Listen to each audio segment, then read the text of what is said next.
រឿងភូមិឌិរិឆានតើអ្នកដឹងទេថាហេតុអ្វីបានជាភូមិដ៏កំសត់មួយនៅខេត្តកំពង់ឆ្នាំងត្រូវបានអាណានិគមបារាំងដាក់ឈ្មោះយ៉ាងឈឺចាប់ថាភូមិឌិរិឆានភូមិឌិរិឆានឬផ្ដើមសេចក្តីរឿងភូមិឌិរិឆានព្រឹត្តិការណ៍18មេសាពុំមែនជារឿងយល់សប្តិនៃអ្នកនិពន្ធទេប៉ុន្តែគឺជារឿងពិតនៅដើមសតវត្សទី20នេះព្រឹត្តិការណ៍18មេសានឹងបង្ហាញលោកអ្នកអានជ្រាបអំពីចលនាបាតុកម្មមួយ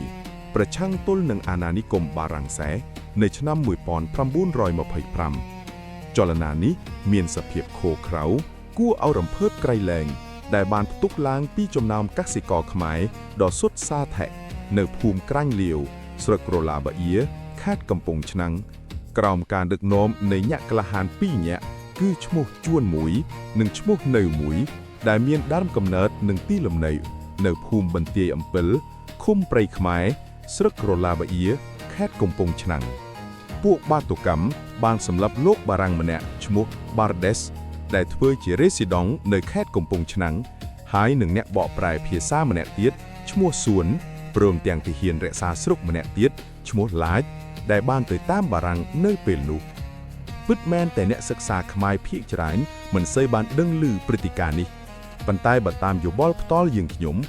យល់ថារឿងដែលយើងខ្ញុំបានសរសេរជម្រាបនៅទំព័រខាងមុខនេះចាត់ទុកថាជាព្រឹត្តិការណ៍ដ៏ធំមួយនៅក្នុងប្រវត្តិសាស្ត្រជាតិយើងហើយព្រឹត្តិការណ៍នៅថ្ងៃ18មេសាឆ្នាំ1925ក៏បានពន្យល់ទុកនៅអនុស្សាវរីយ៍ដ៏ជូរចត់មួយដែរដល់អ្នកស្រុកក្រាញ់លាវចាក់ទុំនៅភូមិក្រាញ់លាវសពថ្ងៃដែលមានអាយុ60ប្លាយឆ្នាំឡើងទៅគាត់នៅមិនទាន់ភ្លេចព្រឹត្តិការណ៍ថ្ងៃ18មេសានេះនៅឡើយទេកាលណាគាត់នឹកឃើញដល់រឿងនេះគាត់ហាក់ដូចជាចង់ញញូផងចង់យំមិនចិនទឹកភ្នែកផងមួយគាត់ញញឹមព្រោះគាត់យល់ថាមហាបាតុកម្មរបស់ប្រជាកសិករនៅក្រាន់លាវណាថ្ងៃ18មេសា1925នោះគឺជាចម្លើយដ៏សមរមួយខណ្ឌចំពោះរាជការអាណាព្យាបាលបារាំងសម័យនោះឯងហើយដែលបានចងគ្រាកកូនខ្មែរឲ្យក្រោមនឹមដៃរបស់ខ្លួនអស់រយៈពេលជិតកន្លះសតវត្សមកហើយជាពិសេសខ្មោចលោកធំបារាំងដែលស្លាប់នៅភូមិក្រាញ់លាវនៅក្នុងថ្ងៃ18មេសា1925នោះគឺស្លាប់នៅចំពោះមុខអ្នកទោសខ្មែររាប់រយនាក់ដែលជើងទាំងពីរជាប់ខ្នោះគ្នាងយ៉ាងរងំរួរអត់បាយក្រហាយទឹកដោយសារតែគ្មានប្រាក់បង់ពន្ធជូនលោកធំ 2. គាត់យំមិនចេញទឹកភ្នែកព្រោះគាត់នឹកឃើញដល់អំពើសងសឹកយ៉ាងអមនុស្សធម៌របស់បារាំងទៅលើបណ្ដារាស្ត្រភូមិក្រាញ់លាវដែលឥតវិញ្ញាណសោះនោះដោយបានចាក់ទាហានឲ្យដេញចាប់អ្នកស្រុកក្រាញ់លាវទាំងប្រុសទាំងស្រីផ្អើលកូឡាហុលជួលច្របល់អស់មួយស្រុករួចចងទម្រាបគ្នាជាជួរយកមកសួរចម្លើយនៅទីក្រុងកំពង់ឆ្នាំងបង្អត់បាយទឹកយ៉ាងវេទនារួចកន្លងមកមិនដល់10ថ្ងៃផងស្រាប់តែមានចេញប្រកាសមួយចុះថ្ងៃទី27មេសា1925បង្គាប់ឲ្យហៅឈ្មោះភូមិក្រាញ់លាវថាភូមិតិរិឆាន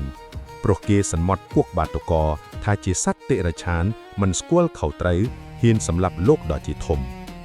ភូមិតិរិឆានគឺជាចំណងដៃដល់អ្នកស្រុកក្រាញ់លាវបន្ទាប់ពីបានសម្លាប់បារាំងម្នាក់នោះមក